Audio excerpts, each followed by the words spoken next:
Un vieil homme a fait une déclaration stupéfiante, il affirme être revenu de l'au-delà, porteur d'un message terrible envoyé directement par Jésus-Christ. Selon son récit incroyable, l'avenir du monde est voué à se dérouler dans une série d'événements catastrophiques, avec un personnage central au cœur de ces prédictions inquiétantes, un jeune homme dont beaucoup connaissent déjà le nom, Samuel Thorpe. Que pourrait signifier cette révélation pour lui, sa famille et l'humanité en général?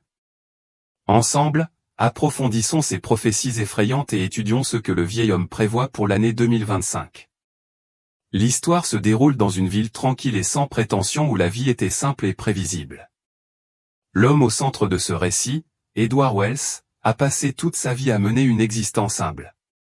Fermier dévoué, Edward était connu dans toute sa communauté pour sa nature sans prétention, son éthique de travail infatigable et sa foi profonde et inébranlable. À 78 ans, il était veuf depuis de nombreuses années et, sans famille proche, il passait une grande partie de son temps dans la solitude, il priait, lisait la Bible et s'occupait de ses animaux. Il n'était pas du genre à rechercher l'attention ou à faire sensation, ce qui rendit les événements qui suivirent d'autant plus troublants pour ceux qui le connaissaient. Un soir, alors que le soleil disparaissait à l'horizon, projetant une chaude lueur ambrée sur les champs, Edward fut frappé d'une intense douleur à la poitrine. Sa vision se brouilla et il s'effondra sur le sol de sa modeste ferme. Lorsque les ambulanciers arrivèrent, il était trop tard. Malgré tous leurs efforts, Edward avait cessé de respirer et le médecin local le déclara mort à 19h34 précise. La nouvelle de sa mort bouleversa la petite ville. La communauté, qui avait toujours connu Edward comme un homme calme et fidèle, commença à se préparer pour une veillée funèbre simple. Son corps fut exposé chez lui, comme c'était la coutume dans la ville, permettant à ses amis et à sa famille de se rassembler et de lui rendre hommage. Au fil des heures, les bougies scintillaient dans la pièce faiblement éclairée et les personnes en deuil racontaient des histoires sur la gentillesse et le dévouement d'Edward. L'air était lourd de chagrin et pourtant, personne n'aurait pu prédire l'événement extraordinaire qui était sur le point de se produire. Près d'une heure après avoir été officiellement déclaré mort, quelque chose d'inimaginable se produisit, Edward eut soudain le souffle coupé. Ses yeux s'ouvrirent brusquement avec une intensité surprenante, comme si une force invisible l'avait ramené à la vie. La confusion et la panique s'emparèrent de la pièce. Les gens hurlèrent, certains se figèrent d'incrédulité et un voisin s'évanouit même à cette vue. La plus jeune petite fille d'Edward s'accrocha à sa mère, ses cris résonnant dans la pièce, incertaine de ce qui se passait. Mais Edward, pâle et instable, se redressa, les yeux brûlants d'une intensité à la fois troublante et captivante. « Je suis de retour », murmura-t-il d'une voix rauque, mais avec un sentiment d'autorité. « J'ai un message. Jésus m'a montré ce qui va arriver. » Ces paroles coupèrent le chaos comme un couteau, réduisant la salle au silence. Les personnes présentes étaient paralysées par un mélange de crainte et de peur, ne sachant pas s'ils étaient témoins d'un miracle ou d'une illusion. Certains murmuraient des prières, tandis que d'autres regardaient instinctivement vers la porte, comme s'ils cherchaient à échapper à la scène troublante qui se déroulait devant eux. Mais ce fut ce qu'Edward dit ensuite qui captura tout le monde. « Écoutez-moi », exhorta-t-il avec une expression solennelle. « J'ai vu l'autre côté, et j'ai été renvoyé pour une raison. L'avenir est déjà en marche, et il ne ressemble à rien de ce que vous pourriez imaginer. » Edward a ensuite décrit le voyage extraordinaire qu'il avait vécu pendant la période où on le croyait mort. Il a parlé de sa marche dans un tunnel de lumière brillante, sa chaleur et sa paix l'enveloppant à mesure qu'il avançait. Tout autour de lui, il pouvait entendre les sons magnifiques et harmonieux d'innombrables âmes chantant ensemble, emplissant le tunnel d'un sentiment de tranquillité écrasant. À la fin de ce passage rayonnant, Edward a vu une silhouette baignée de lumière dorée ou une présence indubitable qu'il a immédiatement reconnue comme étant Jésus-Christ. Envahi par un profond sentiment de révérence et d'amour, Edward est tombé à genoux, impressionné. Mais Jésus, avec un doux sourire, l'a relevé, l'assurant qu'il n'était pas nécessaire de s'incliner. Jésus a ensuite transmis un message qui allait changer la vie d'Edward pour toujours, un message sur le destin du monde, et plus particulièrement sur le rôle central de Samuel Thorpe dans les événements à venir. Ce qui a suivi allait déclencher une série de révélations qui ébranleraient les fondements de tout ce que la communauté avait jamais connu. Ton temps n'est pas encore terminé, dit Jésus, sa voix résonnant d'une qualité harmonieuse, presque musicale. Je te renvoie, car tu dois partager ce que je suis sur le point de révéler. Sur ce, Jésus conduisit Édouard à un point d'observation, lui montrant une vision panoramique de l'avenir de la Terre. Ce qu'il vit le remplit d'un mélange de crainte et de terreur. Le ciel au-dessus de la planète était enveloppé de tempêtes sombres et tourbillonnantes, et la Terre elle-même semblait s'effondrer sous le poids de violents tremblements de terre. Les nations étaient en guerre, déchirées par le chaos, tandis que les villes tombaient en désordre. La vision était si vive, si intense, qu'il semblait qu'Édouard pouvait sentir les tremblements sous ses propres pieds.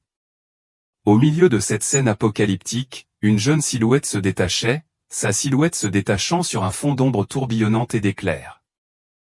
Ce garçon, dit Jésus en désignant la silhouette, portera le poids de nombreuses destinées. Ses choix façonneront le cours même de l'humanité. Certains le verront comme un sauveur, tandis que d'autres l'appelleront un destructeur. Mais ce n'est pas lui seul qui décidera de l'avenir. Ce sont les cœurs de ceux qui l'entourent qui feront pencher la balance. Édouard a eu un aperçu de l'année 2025, une période marquée par de profonds bouleversements et des changements dramatiques. Il a été témoin de troubles mondiaux, d'effondrements économiques et de catastrophes naturelles d'une ampleur que l'humanité n'avait jamais connue auparavant. L'avenir semblait sombre, mais il y avait une lueur d'espoir, un fil de possibilités tissé à travers le chaos. Il était clair pour Édouard que ce moment crucial de l'histoire était inextricablement lié au jeune garçon qu'il avait vu dans la vision. Mais qui était ce garçon, et quel rôle jouerait-il dans la tempête à venir? Le garçon s'appelait Samuel Thorpe, et les questions entourant son avenir semblaient presque trop extraordinaires pour être comprises. Comment un jeune homme, à peine plus âgé qu'un enfant, pouvait-il avoir le pouvoir d'influencer le destin du monde entier? La vivacité des visions d'Édouard ne laissait aucune place au doute, mais beaucoup de gens dans la communauté étaient sceptiques. L'idée que l'avenir de l'humanité reposait sur les épaules d'un seul garçon semblait fantastique, voire invraisemblable. Pourtant, alors qu'Édouard racontait son expérience extraordinaire, le scepticisme commença à s'estomper, remplacé par une curiosité inquiète. L'urgence dans sa voix, la profonde conviction avec laquelle il parlait des défis et des tribulations à venir, ont poussé beaucoup de gens à reconsidérer leur point de vue sur le destin, le libre arbitre et la véritable nature de l'avenir. L'histoire du retour miraculeux d'Édouard de la mort et les avertissements qu'il portait sur l'année 2025 se sont répandus comme une traînée de poudre, attirant une attention croissante bien au-delà de sa petite ville. Alors que ces paroles atteignaient de plus en plus d'oreilles, des débats s'enflammèrent au sujet du garçon qui était destiné à remodeler le monde. Le nom de Samuel Thorpe commença à éveiller l'imagination de ceux qui l'entendaient. Qui était-il? Quel était son rôle dans le grand schéma des choses? Était-il vraiment celui qui était censé déterminer l'avenir? Les descriptions qu'Édouard faisait du garçon étaient puissantes, dressant le portrait saisissant de quelqu'un qui n'était pas seulement un symbole passif dans un monde au bord de l'effondrement, mais une force active au centre de tout cela.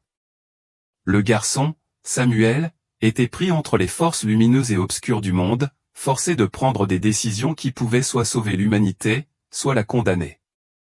Mais ce ne sont pas seulement les choix de Samuel qui allaient façonner l'issue du destin.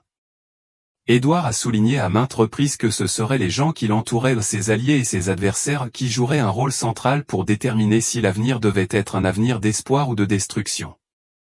Le message d'Édouard était indéniable. Le destin du monde était-il vraiment entre les mains d'un seul jeune homme? Édouard avait compris que le chemin de Samuel n'était pas encore gravé dans la pierre et que l'avenir restait incertain.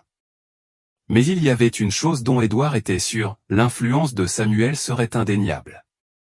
La façon dont le monde réagirait à son égard, la façon dont les choix de ceux qui l'entouraient façonneraient son parcours déterminerait en fin de compte le cours de l'humanité. Le récit d'Édouard est devenu plus qu'un simple avertissement. C'était un appel à l'action, exhortant les gens à réfléchir au monde qu'ils construisaient et à assumer la responsabilité de l'avenir qu'ils créaient. La vision de 2025, aussi catastrophique qu'elle puisse paraître, n'était pas un destin prédéterminé. Le message d'Édouard portait un sentiment d'urgence, un appel à l'humanité pour qu'elle agisse en toute conscience, qu'elles reconnaissent le pouvoir de ses choix et qu'elles envisagent la possibilité que l'avenir puisse encore être façonné par la volonté de ceux qui croient au potentiel du changement.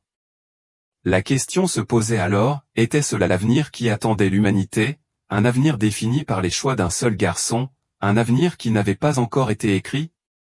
Ou bien serait-ce un avenir façonné par les actions collectives de tous ceux qui osaient écouter et tenir compte de l'avertissement?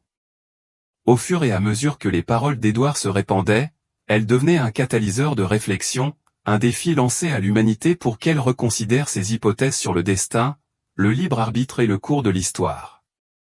Le destin du monde, semblait-il, était toujours entre leurs mains. Alors que l'histoire du retour miraculeux d'Édouard continuait à se dérouler, des gens du monde entier commencèrent à considérer Samuel Thorpe sous un jour complètement nouveau. Certains croyaient qu'il détenait la clé du salut, un phare d'espoir pour un monde au bord de l'effondrement.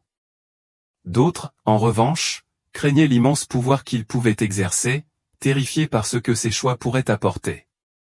Mais une chose devint on ne peut plus claire, le message d'Édouard avait touché une corde sensible, résonnant bien au-delà des confins de sa petite ville. Les questions qu'il soulevait sur l'année 2025, sur Samuel et sur l'avenir collectif de l'humanité ne pouvaient être facilement écartées ou ignorées.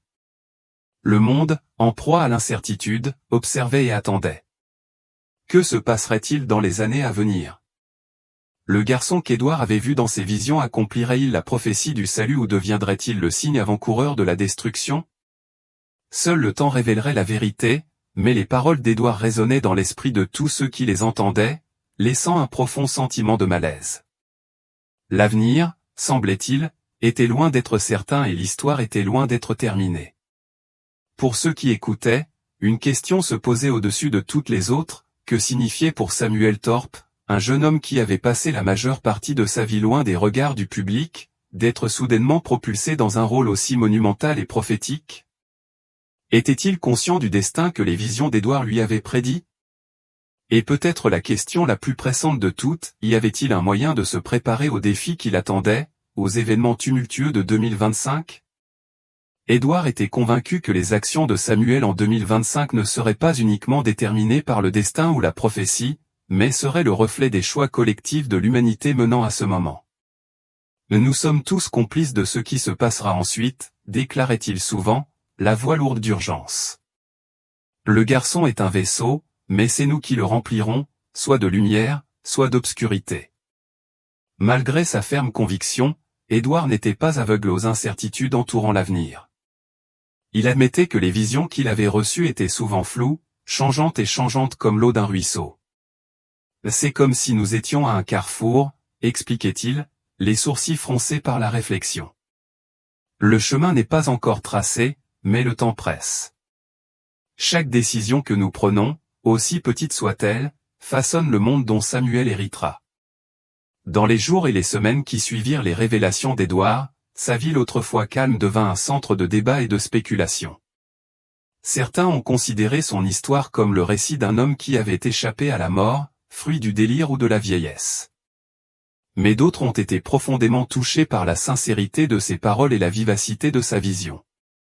L'idée qu'un jeune garçon comme Samuel Thorpe puisse tenir le destin du monde entre ses mains était à la fois absurde et terrifiante. Pourtant, il y avait quelque chose dans les paroles d'Édouard qui persistait dans l'esprit de ceux qui les entendaient, le sentiment que l'avenir pouvait bien dépendre des actions de ce seul garçon. Alors que l'histoire se répandait au-delà des frontières de la ville, elle captura l'attention des journalistes, des érudits religieux et des théoriciens du complot. Certains voyaient dans la vision d'Édouard un avertissement d'une intervention divine, un message selon lequel l'humanité devait changer de cap avant qu'il ne soit trop tard. D'autres l'interprétaient comme une métaphore des plus grandes luttes auxquelles le monde moderne est confronté, troubles politiques, effondrement économique et dégradation de l'environnement. Quelle que soit l'interprétation, une question restait au centre de toutes les discussions, quel rôle jouerait Samuel Thorpe dans les bouleversements de 2025? Édouard lui-même restait inébranlable dans sa mission de partager sa vision avec le monde. Il ne la considérait pas comme un devoir, mais comme une vocation sacrée. « Je ne suis qu'un messager », déclara-t-il avec une détermination solennelle. Les choix que nous faisons maintenant détermineront l'avenir qui se déroulera.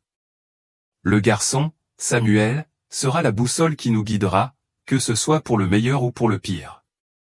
Ces paroles laissaient à leurs auditeurs un sentiment à la fois d'espoir et d'appréhension, comme si l'humanité se tenait au bord d'un précipice, scrutant l'abîme d'un avenir incertain. L'année 2025, telle qu'Édouard l'avait imaginée dans ses visions, ne ressemblerait à aucune autre dans l'histoire de l'humanité. Elle commença par un sentiment de malaise omniprésent, un sentiment qui se répandit comme un brouillard invisible sur le globe. Le monde semblait vaciller au bord de quelque chose de vaste et d'inconnaissable, comme s'il était sur le point de basculer dans le chaos. Les signes d'une agitation imminente étaient partout. Les gouvernements, autrefois stables et aux commandes, peinaient à maintenir l'ordre alors que les troubles politiques et la désobéissance civile s'installaient dans un pays après l'autre. Les économies qui avaient longtemps été considérées comme invulnérables commencèrent à vaciller, déclenchant des vagues de peur et de désespoir parmi les citoyens. Au milieu de tout cela, la figure de Samuel Thorpe se profilait de plus en plus, son destin étant étroitement lié à l'avenir d'un monde au bord du gouffre. Le compte à rebours jusqu'à 2025 avait commencé, et avec lui, une série d'événements qui allaient façonner le cours de l'histoire. Le monde regardait, attendait et s'interrogeait, Samuel Thorpe serait-il le sauveur qu'on lui avait prédit, ou serait-il celui qui mènerait le monde dans les ténèbres? Seul le temps le dirait, mais le message d'Édouard restait clair et urgent, les choix du présent détermineraient l'avenir, et il était temps d'agir. Des millions de personnes ont été frappées par des catastrophes naturelles avec une intensité et une fréquence qui semblaient presque surnaturelles. Des ouragans, plus puissants que tout ce que le monde avait connu auparavant, ont ravagé des villes côtières, détruisant des maisons, des infrastructures et des vies. Des tremblements de terre d'une ampleur sans précédent ont détruit des villes entières, réduisant en ruine des bâtiments autrefois majestueux. Des incendies de forêt, féroces et incontrôlables, ont balayé de vastes étendues de terre, ne laissant derrière eux que des cendres. Dans les visions d'Édouard, ces événements n'étaient pas de simples événements aléatoires de la nature, mais plutôt le résultat inévitable des choix collectifs de l'humanité au cours des décennies. Il vit comment le monde était devenu une poudrière, les individus se retournant les uns contre les autres dans une tentative désespérée de survivre et de donner un sens au chaos. Les gouvernements, les entreprises et même les voisins devinrent les boucs émissaires de la destruction qui se déroulait. Les divisions se creusèrent, déchirées par la méfiance, la peur et la propagande. Le monde, autrefois uni par des objectifs communs et des valeurs partagées, semblait se fragmenter en d'innombrables factions, chacune luttant pour survivre dans un monde brisé. Les nations qui s'étaient autrefois unies en tant qu'alliés se retrouvèrent désormais dans des camps opposés, enfermés dans des conflits amers tandis que leurs dirigeants se battaient pour maintenir le pouvoir. Des décisions désespérées furent prises, mais elles ne semblaient qu'accélérer la destruction, entraînant davantage de divisions et de troubles. Les liens qui nous unissaient se brisent, avertit Édouard, la voix lourde de chagrin et d'inquiétude. Et dans les fissures, l'obscurité s'infiltre. Au milieu de ce monde en déroute, la figure de Samuel Thorpe commença à prendre le devant de la scène dans les visions d'Édouard. Il vit le jeune homme, calme mais autoritaire, debout au cœur de la tempête, comme s'il était à la fois un observateur et un participant actif du chaos. Dans une vision en particulier, Édouard vit Samuel debout devant une foule immense dans les ruines d'une ville autrefois prospère. Le ciel était épais de fumée et les visages de la foule exprimaient un mélange d'espoir et de désespoir. Bien qu'Édouard ne puisse pas entendre les mots exacts de Samuel, il ressentait le poids de leur signification. Il y avait quelque chose d'indéniablement profond dans cet instant, quelque chose qui semblait avoir le potentiel de changer le cours de l'histoire.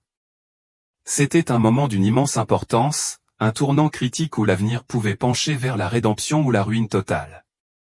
Mais Samuel n'était pas seul à ce moment décisif. Les visions d'Édouard révélaient un réseau complexe d'influences qui l'entouraient, des forces à la fois bienveillantes et malveillantes qui cherchaient à façonner son chemin.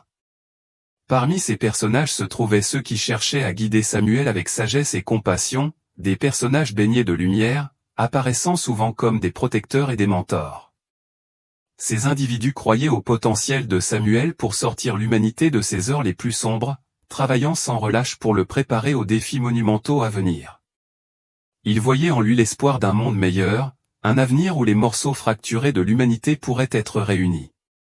Cependant, tous ceux qui entouraient Samuel n'étaient pas des alliés. Édouard vit également des silhouettes sombres se cacher en arrière-plan, leurs visages obscurcis, mais leur présence impossible à ignorer. Ces entités sombres représentaient les forces de la cupidité, de la manipulation et du pouvoir débridé.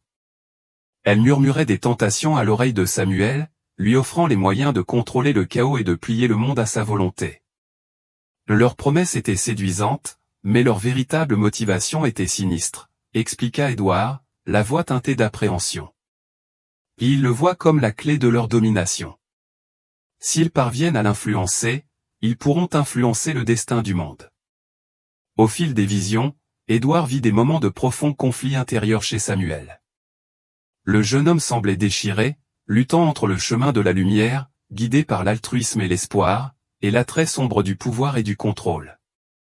Ses choix étaient façonnés non seulement par ses propres désirs et croyances, mais aussi par les pressions écrasantes exercées sur lui par ceux qui l'entouraient.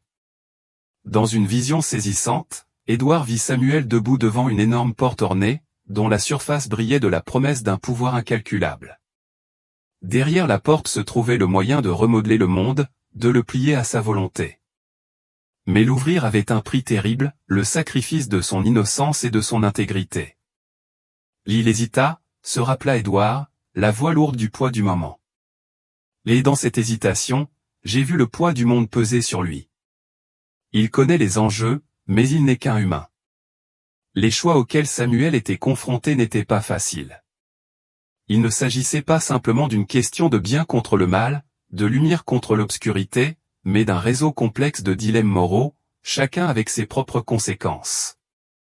Les visions d'Édouard lui montraient les conséquences que ses décisions auraient sur Samuel, non seulement en termes d'avenir du monde, mais aussi sur sa propre âme. Chaque décision, chaque action, aurait des répercussions sur l'avenir, façonnant non seulement le monde, mais l'homme qu'il deviendrait. Le monde semblait être à la croisée des chemins, et au cœur de tout cela se tenait Samuel Thorpe, un jeune homme chargé du sort de l'humanité entre ses mains. Relèverait-il le défi, guidé par les forces de la lumière, ou succomberait-il aux tentations du pouvoir et des ténèbres? Les visions d'Édouard, vives et obsédantes, n'offraient aucune réponse claire. Il ne lui laissait qu'un profond sentiment d'urgence, le temps pressait et les choix qui allaient être faits dans les années à venir détermineraient non seulement son sort, mais celui du monde lui-même. Le monde qui entourait Samuel Thorpe était le reflet de la bataille intérieure qui faisait rage en lui. Alors que les nations étaient au bord de l'effondrement, les gens le considéraient à la fois comme un phare d'espoir et un bouc émissaire pour leurs souffrances. Certains le voyaient comme un sauveur, celui destiné à mettre de l'ordre dans le chaos et à conduire l'humanité vers une nouvelle ère de paix et de prospérité. D'autres, en revanche, le voyaient comme le signe avant-coureur d'une apocalypse imminente, un jeune homme dont l'accession au pouvoir marquait la fin d'une époque. Des protestations et des manifestations éclatèrent dans le monde entier en son nom, certains offrant leur soutien, tandis que d'autres se rassemblèrent en opposition. Le monde était devenu extrêmement polarisé et les enjeux n'auraient pas pu être plus élevés. Les visions d'Édouard laissaient également entrevoir un événement crucial et mystérieux, qui semblait déclencher l'ascension de Samuel vers la célébrité. Il évoquait une crise mondiale, un moment de désordre et d'instabilité extrême, où les dirigeants et les citoyens du monde entier se tourneraient vers Samuel pour obtenir des réponses. C'est pendant ce moment de profond chaos que les murmures allaient commencer, subtils et insistants, choisissez le contrôle, et vous pourrez rétablir l'ordre. Prenez les rênes et façonnez le monde selon votre volonté. Dans une vision particulièrement frappante, Édouard vit Samuel debout au centre d'une vaste salle, entouré de miroirs qui lui reflétaient d'innombrables versions de lui-même. Chaque reflet semblait offrir un chemin différent, certains emplis de lumière, d'autres enveloppés d'ombre. Chaque choix promettait quelque chose d'unique, mais chacun avait son propre prix. Samuel se tenait là, figé dans l'incertitude, déchiré entre les possibilités qui s'offraient à lui. Édouard décrivit ce moment comme un profond bouleversement intérieur, une épreuve de caractère qui déterminerait non seulement le destin de Samuel, mais aussi celui de l'humanité elle-même. Les personnages qui entouraient Samuel dans ses visions n'étaient pas tous bienveillants. Certains étaient sombres et sinistres, leur visage caché mais leur présence indubitable.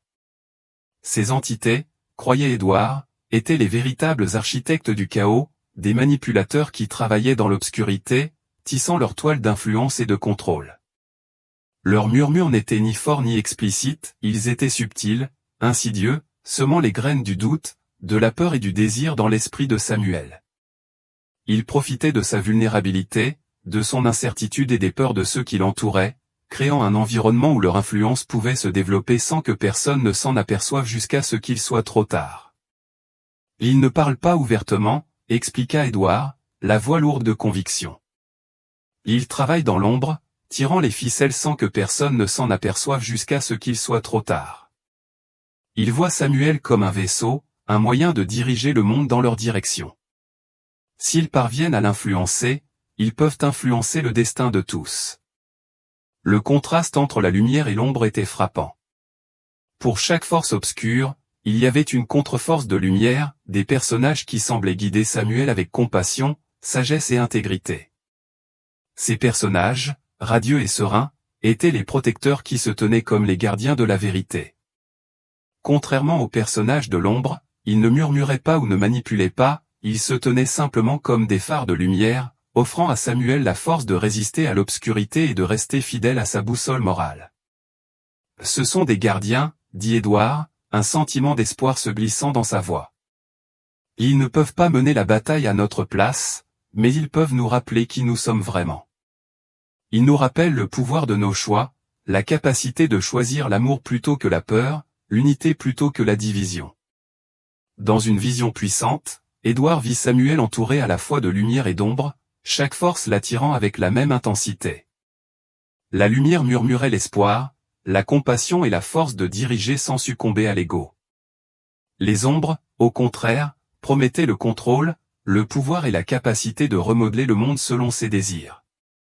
Ce n'était pas une bataille extérieure, c'était une guerre pour l'âme de Samuel. Chacun de ses choix, chacune de ses actions déterminerait l'avenir du monde. Le monde extérieur reflétait la lutte intérieure à laquelle Samuel était confronté. Alors que les nations vacillaient et que les sociétés se fragmentaient, Samuel est devenu un symbole à la fois de l'espoir du salut et de la peur de la destruction totale. Son ascension vers la célébrité n'a pas été un simple voyage, c'était un chemin semé d'obstacles, de tentations et de forces hors de son contrôle. Pourtant, au cœur de tout cela, Édouard croyait qu'il y avait une chance de rédemption.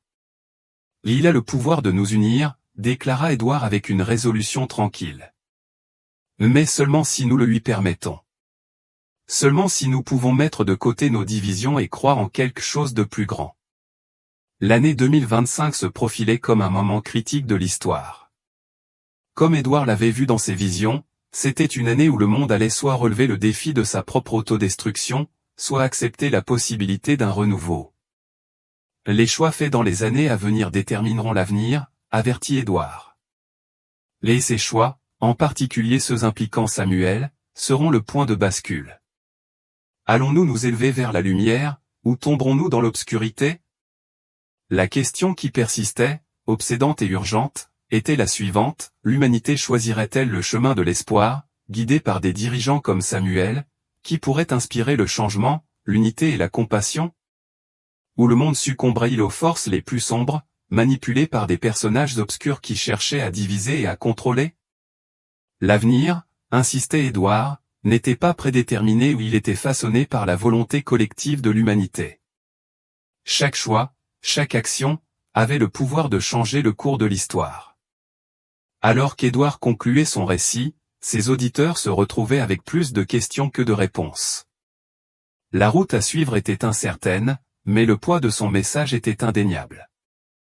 Les choix faits dans les années à venir, en particulier ceux concernant Samuel Thorpe, détermineraient le cours du monde pour les générations à venir. Ce n'était pas seulement le destin de Samuel qui était en jeu, c'était le sort de toute l'humanité. L'humanité serait-elle à la hauteur du défi, en embrassant l'espoir vacillant qui brillait encore dans l'obscurité? Ou laisserait-elle les ombres prendre racine et conduire le monde vers sa chute? L'avenir était inconnu, mais une vérité demeurait claire, le rôle de Samuel Thorpe dans celui-ci serait crucial. Et le destin du monde dépendrait en fin de compte des choix qu'il ferait et des choix faits par ceux qui l'entourent. La plus grande guerre, a déclaré Édouard, ne se livre pas avec des armées ou des armes. Elle se livre en nous-mêmes. Le poids du message d'Henri s'est renforcé lorsqu'il a partagé un moment profond de révélation, une vision que lui a accordée Jésus-Christ. Il a décrit une balance gigantesque, vacillant au bord du gouffre, où le destin de l'humanité était en jeu. D'un côté de la balance se trouvait Samuel Thorpe, ses choix faisant pencher la balance vers l'unité ou la destruction. De l'autre côté se trouvait la volonté collective de l'humanité ou nos actions, nos valeurs, notre capacité à la fois à la compassion et à la cruauté. Chaque choix effectué affecterait l'avenir du monde, et le fardeau était partagé non seulement par Samuel, mais par chaque individu qui marchait sur terre. Samuel n'est pas le seul architecte de notre avenir, expliqua Édouard. Il est un reflet, un miroir du monde qui l'entoure. S'il tombe dans l'obscurité, c'est parce que nous l'avons laissé prospérer en nous. Les visions d'Édouard ont également révélé des moments d'intervention de la part de ceux qui croyaient au potentiel de Samuel. Il ne s'agissait pas de personnages grandioses, puissants, riches ou influents, mais de gens ordinaires, d'individus ordinaires qui agissaient par gentillesse, courage et foi. Dans une vision particulièrement frappante, Édouard vit une jeune femme, humble et sans prétention, remettre à Samuel un livre rempli de sagesse ancienne. Ce geste rappela à Samuel les valeurs qu'il avait depuis longtemps oubliées, les idéaux de compassion, d'empathie et de justice. Dans une autre vision, un homme âgé, dont la sagesse semblait transcender les années de sa vie, posa une main douce sur l'épaule de Samuel et prononça des mots d'encouragement qui ravivèrent sa détermination à marcher sur le chemin de la lumière. La lumière agit de manière silencieuse et humble, a déclaré Édouard, la voix ferme. Elle ne crie pas et ne réclame pas d'attention, mais son impact est profond. Dans un monde qui a soif d'attention, ce sont souvent les gestes discrets qui ont le plus de pouvoir. En racontant ses visions, Édouard a souligné l'importance de la vigilance. Les ombres qui cherchaient à entraîner Samuel dans les ténèbres, a-t-il averti, ne se limitaient pas à son histoire. Elles se cachaient partout, infectant les systèmes, les institutions et les individus, semant les graines de la division, de la peur et du désespoir. L'obscurité, a expliqué Édouard, est comme une mauvaise herbe, elle pousse dans les fissures de notre négligence. Lorsque nous négligeons la vérité, lorsque nous négligeons la gentillesse, lorsque nous nous négligeons les uns les autres, nous créons un terrain fertile pour que les ombres prospèrent. Malgré la nature sinistre de ces visions, la voix d'Édouard portait une note d'espoir. L'avenir n'était pas encore scellé, a-t-il insisté. Il était encore temps pour l'humanité de choisir un chemin différent, un chemin où la lumière pourrait éclipser l'obscurité. Cependant, ce ne serait pas un voyage facile. Il faudrait des sacrifices, du courage et de la résilience. Mais si suffisamment de gens étaient prêts à surmonter leur peur et leur division, le monde pourrait encore être sauvé. Édouard croyait que le pouvoir ne résidait pas dans les mains d'une seule personne, mais dans la volonté collective de l'humanité. L'histoire était claire, mais il ne s'agissait pas d'un sauveur ou d'un destructeur agissant de manière isolée. Samuel représentait quelque chose de bien plus grand, il symbolisait le potentiel de chaque être humain, la capacité de choisir la lumière plutôt que l'obscurité, l'unité plutôt que la division. Son parcours était un miroir des choix auxquels l'humanité serait confrontée dans les années à venir, en particulier au cours de l'année charnière de 2025. Ces décisions auraient des répercussions sur l'extérieur, affectant non seulement son propre avenir, mais le destin du monde entier. Henri a souligné que la bataille n'était pas uniquement celle de Samuel. Nous devons mener nos propres batailles, a répété Édouard. Nous devons affronter nos propres ombres et nous positionner en tant que gardiens de la lumière. L'avenir de l'humanité, selon la vision d'Édouard, ne dépendait pas des décisions prises par une seule personne, mais des actions collectives des individus et des communautés du monde entier. Chaque choix, chaque action, chaque acte de bonté ou de cruauté façonnerait le monde qui émergerait des cendres de l'incertitude. Dans la vision d'Henri, le voyage de Samuel n'était pas un chemin qu'il suivrait seul, ni un chemin qu'il pourrait suivre sans le soutien de ceux qui choisissaient de se tenir dans la lumière. Le destin de l'humanité était étroitement lié aux décisions de chaque individu, et le chemin à suivre ne serait clair que si les gens se rassemblaient, non pas dans la peur, mais dans l'unité et l'amour. La question qui restait dans l'esprit de ceux qui écoutaient l'histoire d'Henri n'était plus simplement « Que ferait Samuel ?», mais plutôt « Que ferons-nous » L'avenir ne dépendait pas seulement des choix de Samuel, mais aussi des choix faits par chacun d'entre nous. Et ces choix détermineraient si le monde trouverait le chemin de la rédemption ou sombrerait dans la destruction. L'humanité relèverait-elle le défi et embrasserait la lumière, même face à l'obscurité écrasante? Ou laisserions-nous les ombres prendre racine et conduire le monde vers sa chute? Le destin du monde ne dépendait pas seulement des décisions de Samuel, mais des choix faits par chaque individu qui marchait sur cette terre. L'avenir, comme Henri l'avait vu, était encore incertain, mais le temps pressait. La volonté collective de l'humanité et le courage d'agir en conséquence décideraient de la voie à suivre. L'urgence du moment était indéniable, et la vision finale d'Henri l'a clairement montré, il ne s'agissait pas seulement d'une prophétie de malheur, mais d'un puissant appel à l'action. Jésus lui avait montré l'interdépendance profonde de toute l'humanité. Chacun de nous tient un fil, se souvient Henri, la voix pleine de révérence de Jésus. Ensemble, nous tissons l'avenir, et le modèle que nous créons déterminera le destin du monde. Le poids de ce message était stupéfiant, chaque individu, chaque choix, chaque action contribuait à la tapisserie du monde, et il appartenait à l'humanité entière de décider si le tissu serait tissé d'espoir ou de désespoir.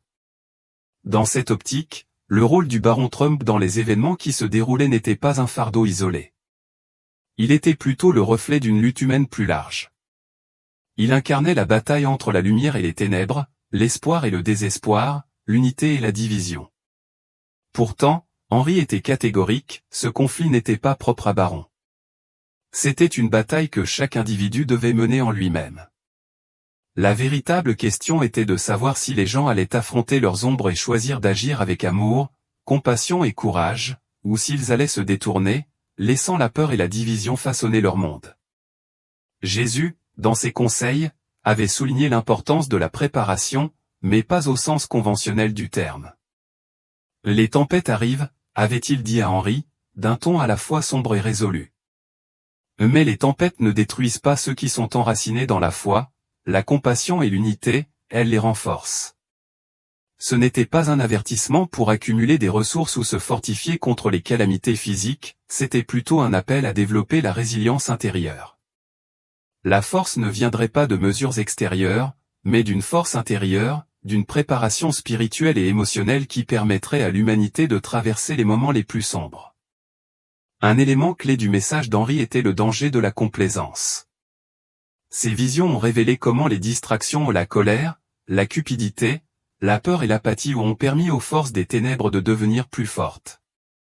Les ombres prospèrent lorsque nous nous détournons les uns des autres, a expliqué Henri avec un poids d'expérience dans la voix. Lorsque nous oublions que notre véritable force réside dans nos liens, dans notre humanité commune, nous nous rendons vulnérables à l'obscurité même que nous souhaitons éviter.